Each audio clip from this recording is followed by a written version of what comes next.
O mga bossing, konting trivia lang po para sa mga idol natin. Ang trivia natin is konting impormasyon lang tungkol sa mga napapanood natin dito, no? Sa mga karakter na paborito nyo or hindi nyo man paborito. Alam nyo ba na si Cobra ay nasa Crow Zero 3 sa Explode? Siya si ano doon, si Shibata. Ayan. Malakas din siya doon. Si Cobra at Shibata ay isa lang. At si Ice naman ay nasa ano din, Crow's Explode. Siya naman doon si Yamashita Gohei. Yung na one hit ni Kazeyo, siya po si Ice. O, nandun din si Ice. At si ano naman, Yamato, nasa ano naman siya sa Tokyo Revengers. Ayan, siya yung bumugbog kay Takemichi at sumaksak kay Draken. Ayan, si Yamato po yan. Ang pangalan niya doon is Masataka Kiyomizu or Kiyomasa. Yan. At alam niyo din ba na si Murayama at si Draken ng Tokyo Revengers ay iisa lang din?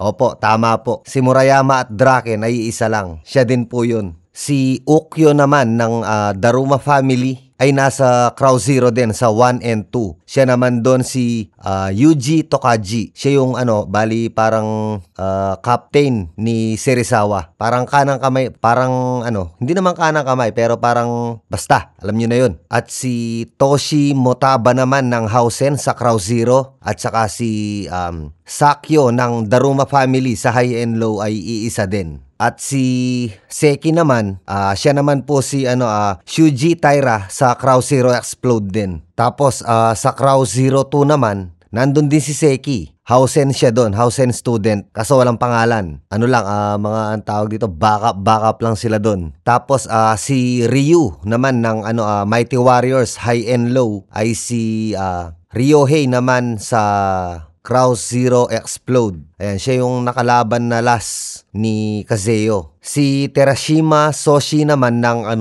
Crow Zero Explode at saka si Ku ng White Rascals. Ayan, iisa lang din po yan. At si Mr. Yoshitatsu naman ng Koryu ay siya po ang ama ni Genji sa Crow Zero 1 and 2, si Takiya Hideo. At si Sachio Ueda naman ng Housen, siya naman po si Dennis or Kurama ng Ghost Fighter live action. At si Takemichi naman po ng Tokyo Revengers, siya naman po si Eugene or Yusuke ng Ghost Fighter live action din. Si Smoky naman, siya naman po si Ken Kaneki ng Tokyo Ghoul. At siya din po si Kira ng Death Note. At madami pa po siyang pinagbidahan. Madami pong palabas si Smoky or Masataka Kubota. Yun po ang totoong pangalan niya. At si Genji naman po ng Crow Zero, siya naman po si Lupin III live action. At siya din po si Uchiyama Haruhiko sa Gokusen.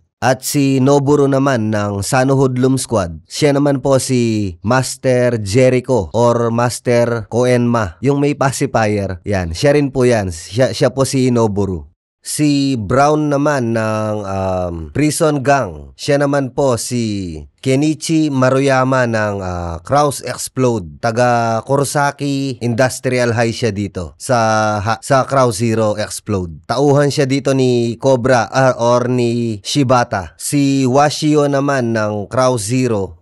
Sa High and Low naman, tauhan siya ng Hyuga Group, yung grupo ng kuya ni Norihisa. At sa mga nagtatanong kung sino si Mikey sa High and Low, wala po siya sa High and Low mga bossing. Ayan lang po. Mga bossing, paabutin ko lang to ng 8 minutes isisingit ko lang tong versus na to, yung mga mabilis sagutin lang. Jamuo versus Sabakan daw.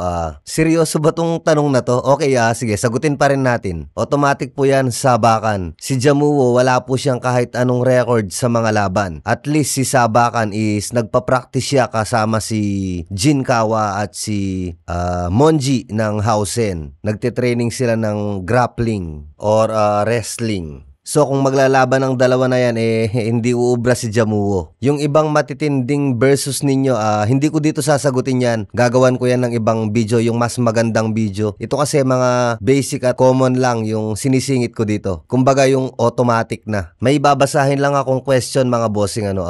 Ito siya galing kay Dexter Laka. Paano nagkakilala si Draken at si Mikey? At bakit Draken na ang pangalan ni Murayama sa Tokyo Revengers? Sana mapansin. Ikaw na po sumagot ng tanong mo, bossing. Sinagot mo na yung sarili mong tanong, I mean. Bakit Draken na ang pangalan ni Murayama sa Tokyo Revenger? Kasi po, Tokyo Revenger na po yun. Hindi na po yun high and low. Ibang palabas na po yun. Hindi na po pwedeng Murayama ang gamitin niya doon. Kasi ibang kwento na po yun eh. Ibang mundo na po yun. Hindi po magkahalo ang Tokyo Revengers universe at ang high and low universe. Hindi po kagaya ng Kraus universe, Wars universe at high and low universe. Nasa isang universe lang po sila. Pwede silang magsama-sama. Hindi po kagaya sa Tokyo Revengers. Hindi po sila magkakasama. So ayun, sana po nasagot ko ng mabuti yung tanong mo. Uulitin ko, hindi na po high and low yan. Tokyo Revengers na po yan. Kaya iba na ang pangalan niya dyan. Ito pa isang question, Lods, Tokyo Manjigang versus high and low. Medyo mahirap tong sagutin. Sa tingin ko, hindi ko dito sasagutin to. Gagawan ko to ng hiwalay na video. Idol, sino po pinakamalakas sa 5 leader ng sword?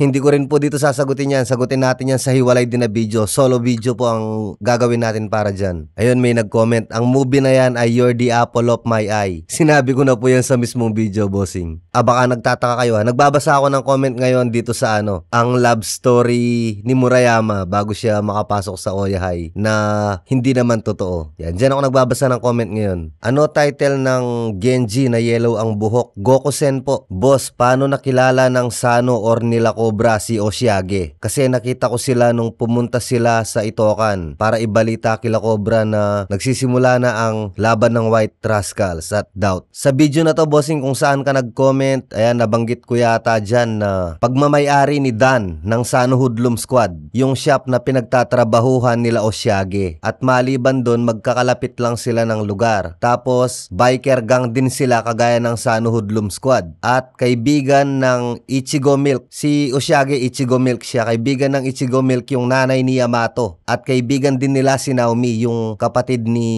Tatsuya. So, parang isang barangay lang sila, ganun. Ang daming magagandang tanong dito na ang sarap gawan ng solo video. Magabang lang kayo. Sasagutin ko yung mga tanong nyo na yan. Idol, gawa ka po ng Kraus Zero. What do you mean? Recap? Meron na po tayo. Pero balak ko siyang ulitin sa mas magandang recap. At sa mga ganitong kwento naman sa Kraus Zero, gagawa po tayo dyan. Madami po kasi sa Kraus Zero. Kaya hindi ko muna nilalagay kasi matatambakan ako. Boss, paano po yan? Pag muling nagkaroon ng Sword Alliance, wala po si Murayama. Sino po ang papalit sa kanya? Pa-shoutout na rin po, salamat. Sa pag-alis po ni Murayama sa Oya High, lilipat siya sa Sano Hoodlum Squad. Kaso hindi pa natin alam kung tatanggapin siya. Kung ang tinatanong mo kung sino ang mamumuno sa Oya High, automatic po si Fujio kasi hindi pa siya graduate. Third year pa lang siya. Magpo-fourth year pa siya sa next movie. Kung isasali sila ni Murayama. Kasi binawalan sila ni Murayama na makialam sa mga laban ng Sword Alliance. Boss, baka pwede mo review yung nakatalo kay Rindaman sa manga. Eto, sagutin ko na to dito, Wala pang nakakatalo kay Rindaman. Akala ni Rindaman natalo siya. Akala niya natalo siya kay Boya. Si Boya naman, akala niya natalo siya kay Rindaman. Kasi po, parehas silang nakatulog. Draw ang laban nila. Maraming beses na po naglaban si Boya at si Rindaman. 3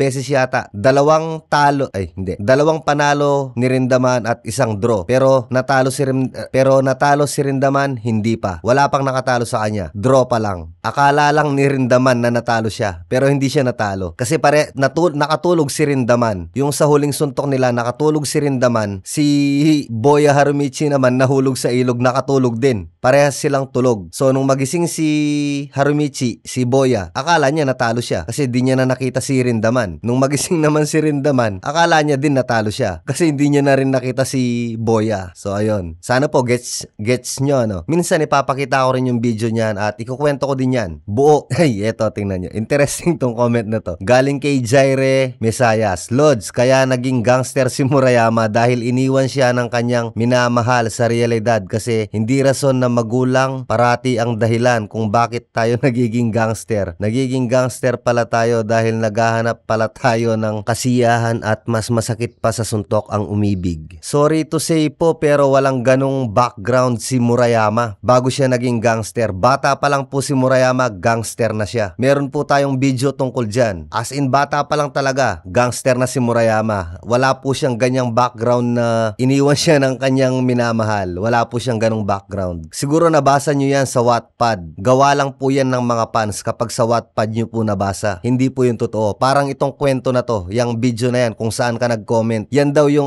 yan yung sinasabi nilang iniwan siya ng kanyang minamahal. Hindi po yan totoo. Ibang palabas po yan. Gawa-gawa lang yun ng mga fans ni Murayama para magkaroon lang ng ibang flavor. Pero wala po yun sa realidad ng palabas na yun. Walang ganong background si Murayama. So ayun lang mga bossing, hanggang dito lang muna ang video na to. Ayan, nasa part 11 ito actually, kaso parang hindi siya naririnig ng iba siguro. Pagkatapos nung kwento nag-out na sila. Hindi na nila pinakikinggan yung kasunod. Kaya naisipan kong kunin ito sa part 11. Kaya in-upload ko dito sa Balbas Malakas. Ito lang yung talagang pakikinggan nyo. Ayan, para yung mga nagtatanong kung si ganito ba at si ganito, si ganyan. Yan. Alam nyo na yon. At nga pala, kaya hindi pa ako nagsisingit ng crows dito kasi kapag nagsingit na ako ng crows dito, sobrang haba po nun. Pero sige, subukan nating makapagsingit ng crows. Then tuloy-tuloy na natin. Balak ko sanang ilagay dito yung manga ng crows or pinag-iisipan ko pa kung saang channel ko ilalagay. Kung dun sa Balbas Anime, sa Balbas Malakas ba, dito sa Balbas Malakas or sa Balbas in the House. Pero baka hindi sa Balbas in the House kasi manga siya, hindi siya movie. Pero siguro dito na lang, baka.